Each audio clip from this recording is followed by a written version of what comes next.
আমরা 3.2 থেকে শিখব 16 নম্বর অঙ্ক। তবে আমরা দেখব আরও একই নিয়মের কোন অঙ্কগুলো আছে। উদাহরণ 16 নম্বর, সাথে আছে কাজ গ এবং অনুশীলনী 16 নম্বর, সবগুলো একই রকমের অঙ্ক। তুমি 16 নম্বর অঙ্কটাকে খেয়াল করো। এই রকমের সৃজনশীল যে কোনো পরীক্ষা এবং বিশেষ করে এসএসসি পরীক্ষার জন্য গুরুত্বপূর্ণ। ওকে, তো 16 নম্বর প্রশ্নটা আমরা একটু দেখি।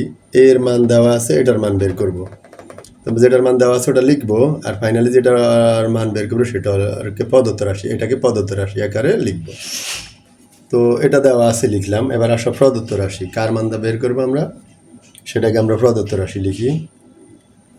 প্রদত্ত রাশি,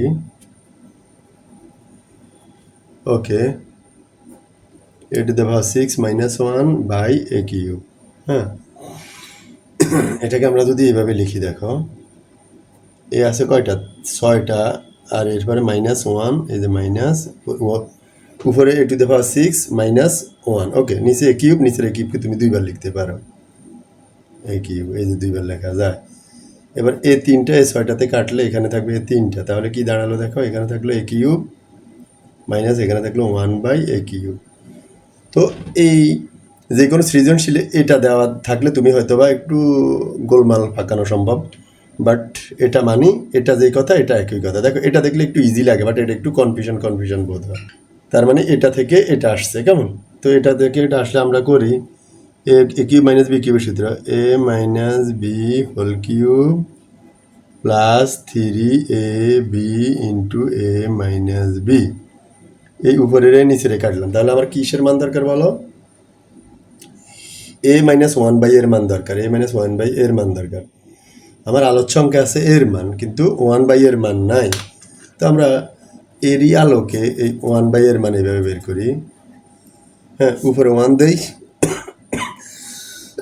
উপরে 1 দেই, আর নিচে এর মান মানে এটাকেই লিখি। এটা কি √6 প্লাস √5। ওকে, তো এবার আসো উপরের জিনিসটাকে আবারও সেম কাজ করি। তো আমরা যে সূত্রগুলো জানি সেটা হলো, ধরো এটা হলো a প্লাস বি, তাহলে কি হলে সূত্র হয়? a মাইনাস বি, এটা হলে সূত্র হয়। তা আমি এই সূত্র মিলানোর জন্য এই কাজটা যেহেতু এখানে বাড়তি করছি, সেম কাজটা উপরেও লিখবো, √6 মাইনাস √5। তাহলে আমরা এখানে লিখবো হর ও লবকে কি দ্বারা, √6 মাইনাস √5 দ্বারা গুণ করে, এটা লিখবো। কারণ এখানে গুণ করছি নিচে সূত্র মিলানোর জন্য, যেহেতু আমি নিচে লিখছি সেম জিনিস উপরে লিখবো, তখন উপরে আর নিচে কাটা গেলে আর কিছুই লেখা হয়নি, আগেরটাই রইল। এবার আসো উপরে 1 বাদে আর কি থাকে, √6 মাইনাস √5। এখানে a plus B into a minus B মানে a square minus B square সূত্র, √6 স্কোয়ার √5 স্কোয়ার। এরপরের লাইনে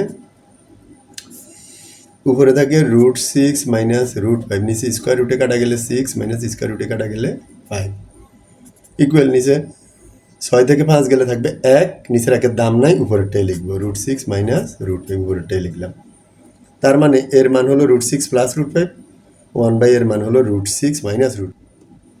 এবার আমরা কি করব, এবার আমরা এটা কি করব, এই যে a মাইনাস 1 এর মান, এর মান 1 এর মান এখানে একবার বসাবো, এর মান a মাইনাস 1 এর মান এখানে a মাইনাস 1 এর মান আর বার বসাবো, দুইবার। তো আমি দুইবার বিয়োগ করার চাইতে একবার যদি এই ফাঁকে বিয়োগ করে এখানে ফলটা লিখে দিই, তাও বেটার হয়।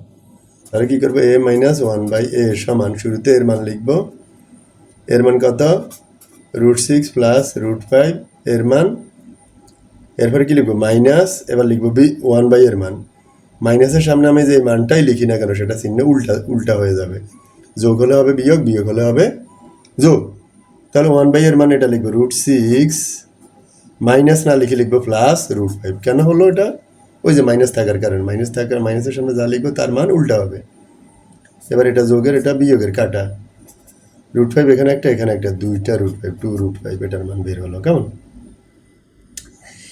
তাহলে এই ব্র্যাকেটটার মান আমরা লিখতে পারি 2√5 হোল কিউব প্লাস 3 ইন্টু এই ব্র্যাকেটের মান 2√5। ওকে, তো এখানে কি করতে পারি দেখো, এই কিউবটা তুমি 2কে দিলে কত হবে 8, ইন্টু কিউবটাই √5কে দিলে হবে √5 3টা, তাহলে আমি এভাবে লিখবো √5 এই হলো √5 2টা ইন্টু এই হলো √5 একটা, √5 একটা 2টা আর এই একটা, কয়টা হলো 3টা, স্কোয়ার আর রুটে কাটা গেলে থাকবে কি 5 √5, তাহলে এটা হয়ে যাবে 5 রুট ফাইভ প্লাস এখানে 3 দুগুণা 6 রুট ফাইভ।